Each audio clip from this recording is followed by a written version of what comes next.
미국의 증시의 변동성이 확대되고 있는 상황입니다. 지난 주간 단위로 놓고 보면은 큰 폭의 하락을 했죠. 다우존스가 3.3% 하락을 했고 또 S&P 2.4% 하락을 하는 모습 보여줬고요. 또 계속적으로 지금 보면 전반적으로 다 큰 폭의 하락을 보여주고 있습니다. 이 빅스 지수 자체는 약간 좀 하락을 했는데요. 어쨌든 상당히 높은 수준에서 지금 유지가 되고 있는 것도 사실입니다. 계속적으로 이렇게 변동성이 확대되는 이유를 놓고 좀 말씀을 드리겠는데요. 네. 아까 7가지 얘기하셨는데 그중에 어쨌든 가장 핵심 포인트는 바로 이것이죠. 지금 신규 확진자 수, 코로나19 신규 확진자 수가 지금 하루치로 19만 명이 넘었습니다. 자, 역대 최고치를 기록하는 모습이 나오고 있기 때문에 자, 이렇게 되면은 이 경제 재개가 어려워지는 게 아니냐. 뭐 이런 걱정들을 하고 있고 결국 하반기의 경기 회복의 숫자가 굉장히 미약하지 않을까 하는 걱정이 만들어지고 있다라고 보여집니다. 또 그리고 유동성 부분에 있어서도 지난주에도 짚어드렸었던 부분인데요. 이번 주에도 또 다시 한번 짚어드릴 수밖에 없는 부분이 미 연준의 대차 대조표의 자산 규모가 지금 좀 축소가 되고 있습니다. 네. 2주 전에는 742억 달러 감소를 했었는데 지난주에는 123억 달러 감소했습니다. 물론 감소폭은 많이 줄어들었어요. 그렇지만 어쨌든 감소를 하고 있는 부분, 저기 왼쪽에 보시면은 금융위기 때도 감소하는 시간이 있었죠.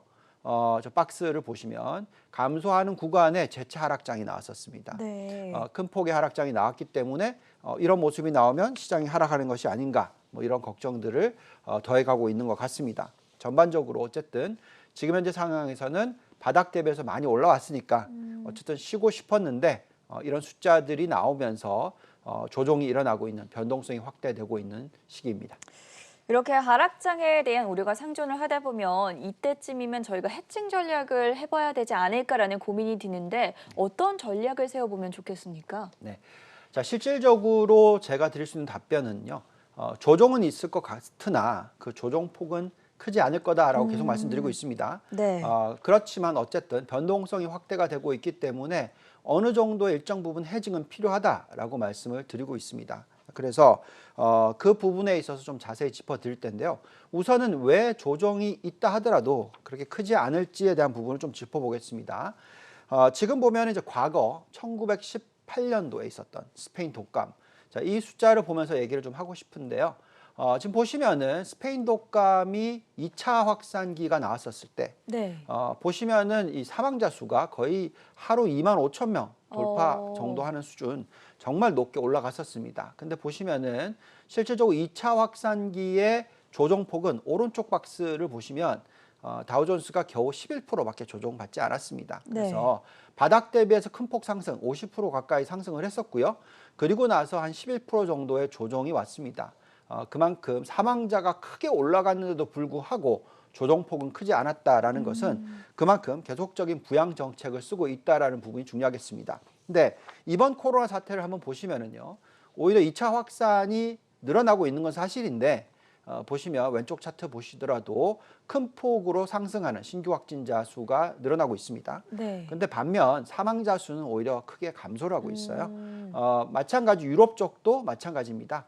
사망자 수가 큰 폭으로 하락하고 있다는 게 중요하겠습니다. 그래서 이런 상황에서는 조정이 있기는 하겠지만 그 조정폭이 아주 클 것 같지는 않다라고 말씀을 드리겠고, 과거의 스페인 독감 때 11% 조정이라면 뭐 이번에는 5% 미만의 조정이 될 수도 있다라고 생각은 하고 있습니다. 근데 어쨌든 좀 쉬어가야 되는 타이밍은 맞다고 본다면 네. 도대체 어떤 방법의 해징이 가능할까 생각해 봅니다.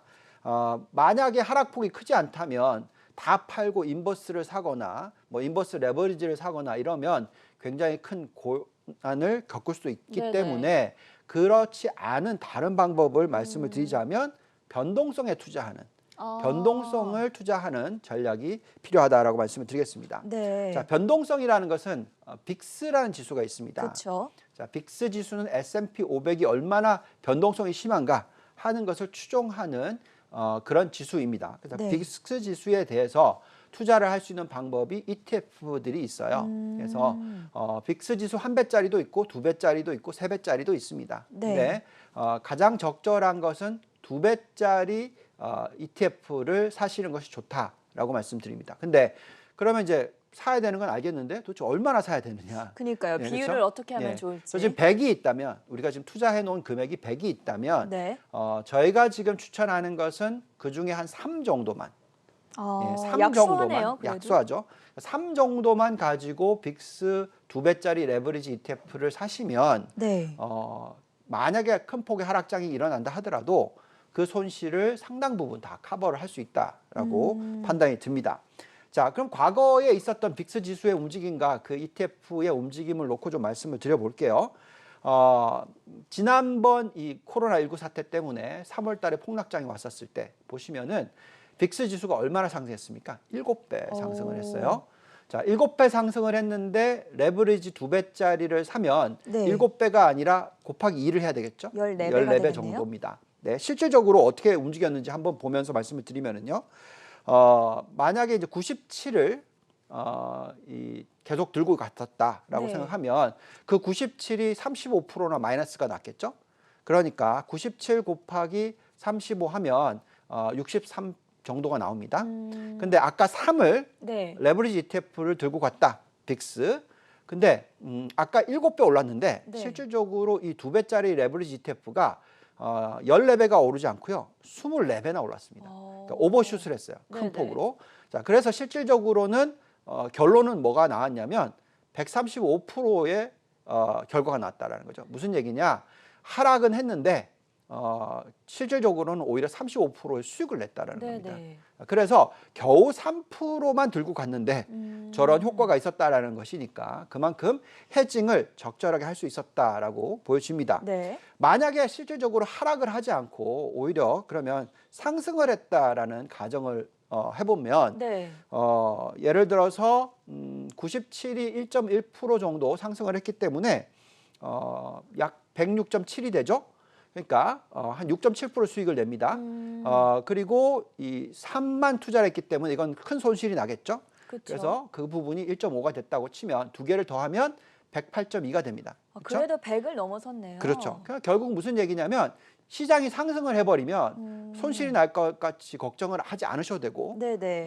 인버스를 사면 그런 걱정하셔야 되잖아요.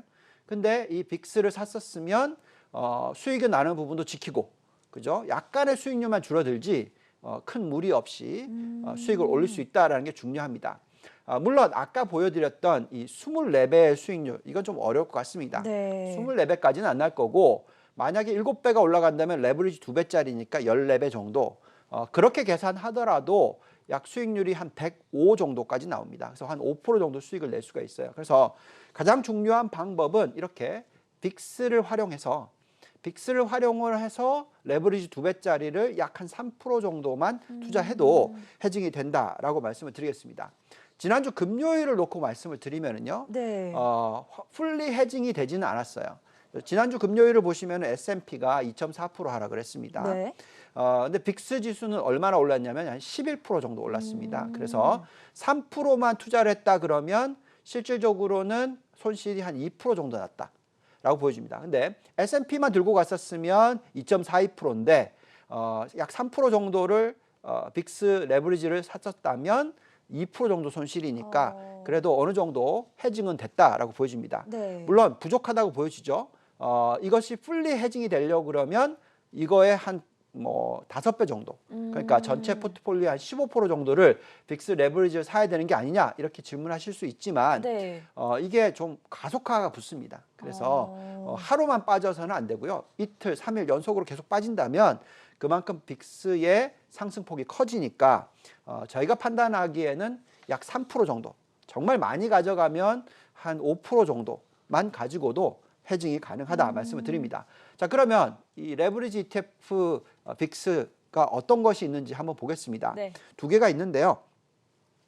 TVIX가 있고 UVXY가 있습니다. 이거 두 개 다 미국에 상장돼 있습니다. 근데 안타깝게도 이 TVIX는 좀 시간이 지나고 나면 이 상장 폐지가 될 겁니다. 그래서 그래요? 좀 리스크가 있기 때문에 저걸 네. 쓰지 마시고 밑에 있는 UVXY라는 ETF를 활용하시면 적절한 전략이 되지 않을까 말씀드립니다. 저 해칭 전략에 대해서 구체적으로 살펴봤는데 하락장에서는 오히려 시장 하락분을 초과하는 수익률을 낼 수 있고 상승장에서는 좀 수익 방어가 가능하게 해주는 3% 정도 이 빅스지수 레버리지 ETF를 활용해서 전략을 짜보자라고 조언을 해주셨습니다. 자, 첫 번째 수익률 보존 전략 알려주셨고 두 번째 전략은 어떤 전략일까요? 네. 자, 두 번째 전략은 굉장히 쉽습니다.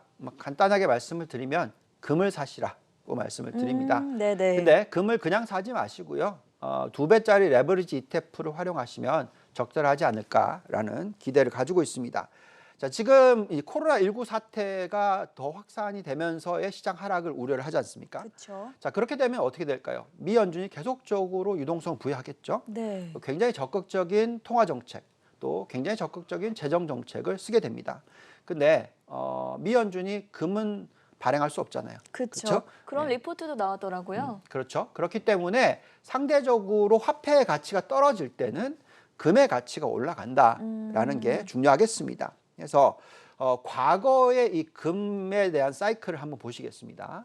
보시면 1차 상승기 보시면 1969년부터 1980년도입니다. 네. 이때의 상승폭은 자그마치 1519%나 상승을 해요. 자, 그러면 이제 레버리지 2배짜리 사놓으셨으면 그때 3000%의 수익을 내겠죠. 네. 그러면 충분히 해징이 됩니다. 그죠? 두 번째 상승기 한번 보시면은 1999년에서 2011년입니다. 2차 상승기죠. 자, 이때 상승폭도 611%나 됩니다. 그러니까 2배 레버리지 ETF를 사면 1200% 수익이 나는 거죠. 네. 그럼 해증이 충분히 가능한 겁니다. 자, 지금 3차 상승기가 시작됐는데 그럼 얼마나 상승을 했을까요? 지금 이제 겨우 바닥 대비해서 약 50% 내지 약 69% 정도, 한 70% 정도 상승을 했습니다. 그래서 과거보다는 상승을 덜 할 수는 있지만 네. 제가 볼 때는 충분히 해증을 할 수 있는 그런 상품이다라고 생각이 듭니다.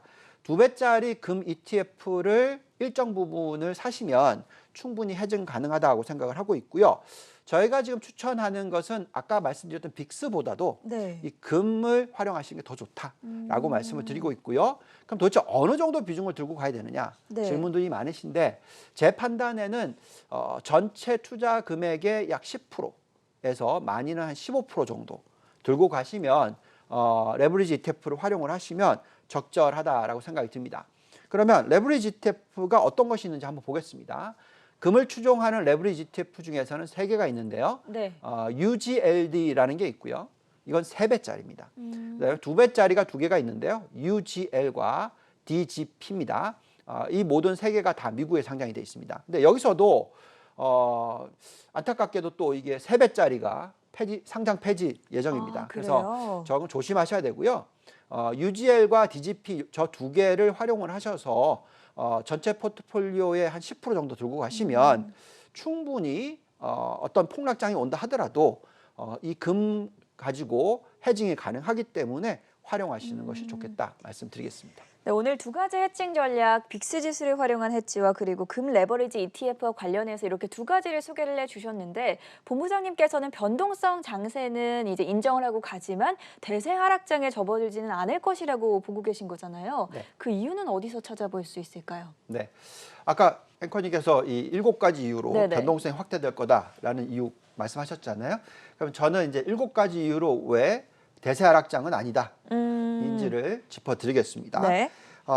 지금 그렇기 때문에 빅스 지수를 사용하기보다는 금 ETF를 활용하시라고 얘기를 하는 거고요. 자, 그럼 이제 7가지 이유를 좀 쭉 하나씩 간단하게 한번 설명을 해보면요. 우선 첫 번째는 유동성 부여. 이 부분이 이제 두 자릿수의 M1, M2 증가율이 유지가 되고 있다는 네. 거. 굉장히 중요한 포인트입니다. 그다음 두 번째는 대출 증가율이 또 두 자릿수로 지속 유지가 되고 있다라는 부분이 중요하겠습니다. 자, 그다음에 세 번째, 미 연준이 은행권의 배당 자제 권고가 있었는데 이 부분 때문에 뭐 시장이 많이 빠졌죠. 네네. 근데 절대 확대 해석할 필요가 없습니다. 오히려 볼커룰을 바꾸겠다라는 네네. 것, 좀 릴렉스 하겠다라는 부분이 더 중요합니다. 그다음 네 번째는요. 지금 저축률이 가장 높았을 때가 33%였고요. 5월 달에는 좀 내려와서 23%가 나오고 있습니다. 자, 이 숫자는 역대 최고치를 계속 유지하고 있는 것이고요. 저렇게 높은 저축률이 나오면 당연히 소매 판매 증가율이 높아질 수밖에 없습니다. 그렇죠. 그렇기 때문에 자, 그 부분을 감안하셔야 됩니다. 그다음에 이제 다섯 번째를 보시면은 지금 10년 국채 금리 보시면 지금 또 다시 많이 내려왔어요. 그죠? 네. 0.64%입니다. 이게 무슨 얘기냐면 그만큼 유동성이 풍부하다는 얘기고요. 국채 금리가 낮으면 주가 가치가 어떻게 되나요? 높아지죠. 우리가 돌려보는 모든 모델들은 항상 얘기하지만 워런 버핏님께서도 매번 말씀하시는 내용입니다만 금리와 주가는 상대 관계입니다. 상반 관계입니다. 금리가 떨어지면 떨어질수록 주가는 올라가는 게 맞기 때문에 지금 10년 국채 금리가 겨우 0.64%다. 이거는 상당히 중요합니다. 그다음에 여섯 번째로 보시면 이제 미국의 장단기 금리차입니다. 보통 이제 장단기 금리차가 어느 수준에 있느냐가 굉장히 중요한데요. 네. 지금 현재 0.5% 미만입니다. 그렇기 때문에 이럴 때는 과거의 역사상 항상 버블 장세가 나타났습니다. 그렇기 때문에 지금은 버블 장세 구간이지 대세 하락장 구간이 아니다라고 말씀을 드리겠고요. 마지막으로 이 공포와 탐욕 지수라는 게 있다고 말씀드렸잖아요. 네. 자, 이 지수가 제가 말씀드리지만 80 이상 올라갔었을 때 그때에 매도하는 전략을 펴는 게 좋겠지 지금같이 중립 이하인 상황에서는 과열 현상이 아니기 때문에 우리는 지금 아직까지는 적극적으로 투자를 하시는 것이 맞다. 변동성은 확대될 수 있으나 대세 하락장은 아니다라고 말씀을 드리겠습니다. 네. 자, 그러면 이제 좀 차트를 보면서 한번 좀 말씀을 드릴게요. 기억나시겠지만 9.11 사태가 있었죠. 그렇죠. 2001년이었죠. 그렇죠? 2001년입니다. 근데 보시면 이제 9.11 사태가 터졌을 때 보시면 나스닥의 이 거품 붕괴가 이미 일어났었어요. 그래서 9.11이 터지기 전까지 거의 50% 정도 아닙니다. 60% 정도 시장에 이미 먼저 빠져 있었고요. 네. 그리고 나서 이제 9.11 사태가 터지니까 미 연준이 안 되겠네, 큰일 났네 하면서 적극적인 경기 부양책, 유동성 부여를 부여됐군요. 했습니다. 네. 그래서 유동성 부여를 적극적으로 했기 때문에 그 시기에 M1 증가율이 갑자기 17.6%로 치솟았고요. 그리고 또 M2 증가율은 12.2%로 치솟았습니다. 자, 그러면서 미국 증시가 51%나 급등을 했습니다. 근데 문제는 저 오렌지 박스권 다음에 왔던 시장, 네. 파란 선이 고점 대비해서 자그마치 47% 다시 하락을 했어요. 그러니까 지금 다들 유동성이 부여가 됐었는데 또 빠졌으니까 또 빠지는 현상이 지금 나오는 게 아니냐, 이제 이런 걱정들을 하십니다. 그런데 제가 보기에는 그 빠지는 장이 나온다 하더라도 오래 가지 않고요. 네. 그리고 그 이후에 거의 5년을 보시면은 바닥 대비해서 150%나 오릅니다. 나스닥 지수가요. 그렇죠. 자, 결국 무슨 얘기냐면 저렇게 파란 선으로 하락했던 구간이 나온 이유를 보시면 네. 가장 간단하게 말씀드리면 유동성이 축소했기 때문에 그렇습니다. 유동성이 이 구간에 큰 폭으로 다시 하락을 했었고요. 그리고 또 대출 증가율은 큰 폭으로 하락을 해서 고점 대비해서 거의 뭐 10% 이상 증가하던 것이 2%대로 줄어듭니다. 그렇게 큰 폭으로 하락을 했기 때문에 일어났던 조정장이다라는 거죠. 네. 네, 이번에는 계속 말씀을 드리고 있습니다만 아까 7개를 들여다봤죠. 아주 높은 유동성에 아주 높은 대출 증가율이 일어나고 있습니다. 그렇기 때문에 조정이 있다 하더라도 아주 일시적일 것이다라고 예상하고 있습니다. 조정이라든지 변동성 장세는 인정을 하고 가는 부분이지만 대세 하락장으로 이어지지 않을 7가지 이유에 대해서 정리를 해봤는데 확실히 지금의 상황에 대해서 너무 많이 공포심을 가질 필요는 없을 것이다. 이렇게 정리를 볼 수가 있겠습니다. 자, 그렇다면 이번에는 국가별로 또 선진국이랑 신흥국이랑 항상 나눠서 그 상승 여력을 분석해주고 계신데 잔존가치 모델상 상승 여력도 좀 짚어보도록 할까요? 네. 자, 지금 펀더멘탈을 이제 봐야 되겠죠. 여태까지 막 차트를 보면서 얘기를 하고 여러 가지 이유들을 들면서 유동성 얘기를 했습니다. 근데 만약에 펀더멘탈이 받쳐주지 않는다면 하락이 훨씬 더 클 수가 있어요. 네. 그렇지만 지금 우리가 들여다보는 펀더멘탈 지표인 이 잔존가치 모델상의 매력도를 봤었을 때는 지금 시장이 아직까지 한참 더 상승을 할 여력이 있다라고 나옵니다. 그렇기 때문에 조정이 크지 않다라는 것이고요. 자, 우선 선진국의 상승 여력을 보시면 가장 매력도가 높은 것이 계속적으로 나스닥이 나옵니다. 네. 자, 그리고 재미있게도 이제 포르투갈이 올라와 있고요. 처음 보는 것 네, 같아요. 그렇죠. 그다음에 독일 닥스 그리고 미국 다우 존스가 있습니다. 어쨌든 지금 보시면 계속적으로 지금 제조 강대국들 특히 나스닥의 매력도가 가장 높다라는 부분. 그래서 우리는 지금 계속적으로 성장주 위주, 나스닥 위주의 투자가 중요하다라고 말씀을 드리고 있습니다. 자, 그러면 신흥국을 좀 보겠습니다. 마찬가지로 큰 변화가 없어요. 지금 계속해서 제조 강대국들의 매력도가 높게 나옵니다. 가장 높은 상승률을 가지고 있는 국가가 대만이다라고 네. 나오고요. 그 다음이 놀랍게도 한국이죠. 그리고 또 그 다음이 이제 베트남이 나오고 있습니다. 또 그리고 한국의 코스닥, 그리고 중국의 심천시장, 이런 순서로서 이 5개 대표 지수들이 다 어떤 국가들의 지수냐면 제조업이 굉장히 중요한 국가들. 네. 그래서 제조 강대국, 또 IT 강대국, 뭐 이런 국가들의 지금 매력도가 상당히 높게 나오고 있다라는 게 중요하겠습니다. 그래서 지금 현재 시점에서는 계속적으로 제조 강대국, IT나 성장주들에 대한 위치가 중요하다, 그 투자가 중요하다라고 말씀을 드리고 있습니다. 자, 그럼 좀 더 나아가서요. 지금은 지수를 말씀을 드렸죠. 네. 자, 그렇다면 지수 말고 그 업종들을 놓고 말씀을 드리겠습니다. 우리가 지금 업종 중에서 굉장히 중요하게 여기고 있는 업종들 다 아시지 않습니까? 그쵸. 4차 산업혁명 관련된 그런 업종들인데요. 대표적인 ETF의 상승 여력을 놓고 말씀을 드릴게요. 지금 순서별로 가장 매력도가 높은 ETF 보시면 첫 번째가 TAN입니다. 태양광인가요? 네, 다 미국에 상장된 ETF들입니다. 태양광의 상승 여력도가 98%나 되고요. 네. 그다음에 이제 RYT, IT 업종입니다. 거의 90% 나옵니다. 그리고 속스 아시죠? 반도체 거의 뭐 89%. 그다음에 IBB, 저건 바이오 업종입니다. 거의 80% 이상. 그다음에 이제 좀 더 내려가서 QCLN, 대체 에너지 ETF. 클린 에너지죠. 그렇죠. 클린 에너지 62.5%가 나옵니다. 그다음에 6번째 USMB, 저거는 이제 고배당주. 고배당 관련된 쪽 50% 넘게 나오고요. LIT, 리튬 전기차 관련된 배터리 관련된 부분 57% 나오고 있고요. SNSR, 어떤 거냐면 사물 인터넷 관련된 ETF. IYW, 마찬가지로 바이오 업종입니다. 그리고 10번째, 죄송합니다.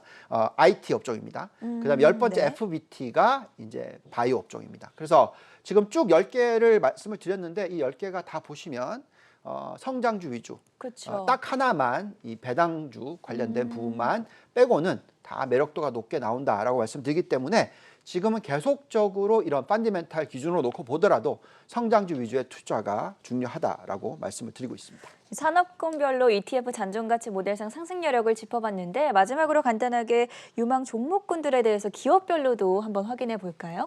네. 자, 종목 보겠습니다. 지금 저희가 37개를 쭉 나열돼 있었는데 그중에 탑 10개만 보죠. 우선 첫 번째 퀄컴, 두 번째 앱티브, 세 번째 램리서치, 네 번째 노스롭 그룹원, 다섯 번째 네랩. 자, 보시면은 퀄컴 5G고요. 앱티브는 전기차, 자율주행차, 네. 그리고 램리서치 반도체죠. 반도체 장비, 노스롭 그룹원은 방산, 그리고 다섯 번째 넷앱은 클라우드 쪽입니다. 그리고 여섯 번째 보시면 줌비디오 아시죠? 화상 재택근무 수혜주죠. 그렇죠. 그리고 또 마이크론 테크놀로지, 테라다임, 저 두 개 다 반도체입니다. 그리고 아홉 번째가 애플, 다 아시는 거고요. 열 번째 진코솔라는 아시겠지만 태양광 업종입니다. 그래서 전체적으로 이렇게 대표 종목들을 보더라도 지금 계속적으로 우리가 생각하고 있는 언택트 관련 산업들, 네. 그리고 4차 산업혁명 관련된 쪽. 앞서 ETF랑 연결고리가 많은 것 같아요. 그렇습니다. 그래서 지금은 계속적으로 성장주 위주의 투자, 이 옛날 굴뚝주들은 조심하시는 것이 좋겠고요. 전에도 여러 번 말씀드렸습니다만 여행주, 항공주, 네. 호텔주 이런 쪽은 좀 삼가하시고 계속적으로 성장주 위주의. 성장주 위주의 투자 포트폴리오를 만드셔서 또 각별히 좀 변동성 지표라든지 금 관련된 지표 관련된 부분에 ETF를 활용하셔서 네. 해징을 하시면서 투자하시는 게 좋겠습니다.